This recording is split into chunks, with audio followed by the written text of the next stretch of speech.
Der var engang en pige, der fortalte mig, at hjemme i deres familie, så var der altid helt tavst, når de spiste aftensmad.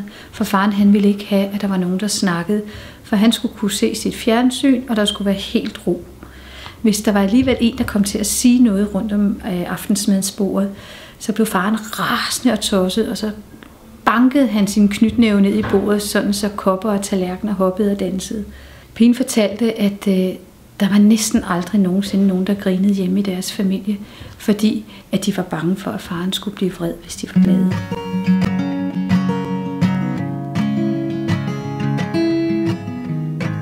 Jeg kender et barn, som tit havde ondt i hovedet, og som var rigtig ked af det rigtig, rigtig tit. Og det var hun, fordi at hendes mor og far skændtes rigtig, rigtig meget og rigtig, rigtig tit. Faren han sagde mange grimme ord om moren, som pigen slet ikke kunne forstå, at han kunne finde på at sige. Han kunne sige, at morens mad smagte af lort, at hun var grim, eller at hun ikke kunne finde ud af noget som helst. Og han fandt også på at sige, at der overhovedet ikke var nogen, der ville hjælpe moren, og der ikke var nogen i hele Danmark, der kunne lide hende. Og pigen, hun blev så ked af det, så hun gik ind på sit værelse og gemte sig under dynen.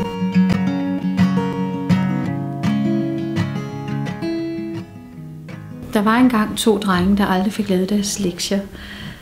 Læreren spurgte moren, hvorfor drengene ikke lavede lektier, fordi det var jo rigtig, rigtig vigtigt, at de fik lavet deres lektier, så de kunne følge med i skolen. Så brød moren helt sammen og fortalte, at drengenes stedfar ikke ville have, at der var lys. Der skulle spares på lyset, så der måtte ikke være tændt lys om aftenen, og vi havde vintertid, og der ved vi jo godt, at der bliver det hurtigt mørkt. Så der var helt mørkt i hjemmet, og de måtte ikke tænde lyset, og så kunne de selvfølgelig ikke lave lektier.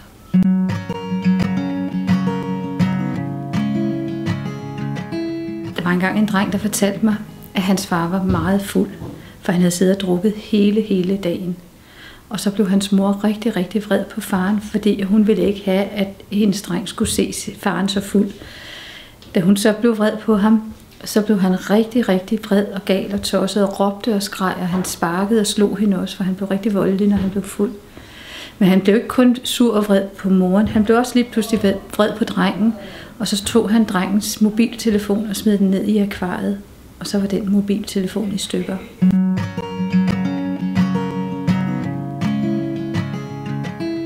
Jeg kender et barn, som har fortalt mig, at hver dag, at hun kom hjem fra skole, så skulle hun altid lige tjekke efter, hvordan hendes fars humør var. Hun kunne se på hans ansigt, om han var i godt humør, eller om han var vred. Var han glad, så blev hun glad. Og var han vred, så skyndte hun sig ind på sit værelse, og der blev hun resten af dagen.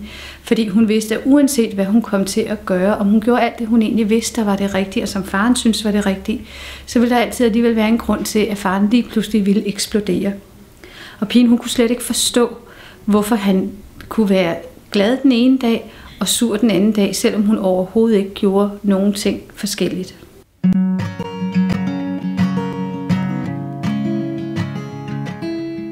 Jeg kendte engang et søskendepar, som kom til krisecentret, fordi deres mor var blevet slået meget voldsomt. Da familien boede sammen med faren, blev børnene tvunget til at lave børnearbejde derhjemme, når moren var på arbejde. De skulle vaske op, og de skulle gøre rent, og de skulle hente øl til faren, mens han sad i en stol og spillede på børnenes PlayStation. Og hvis de ikke gjorde det hurtigt nok, så sad faren med en sammenrullet avis og slog ud efter dem.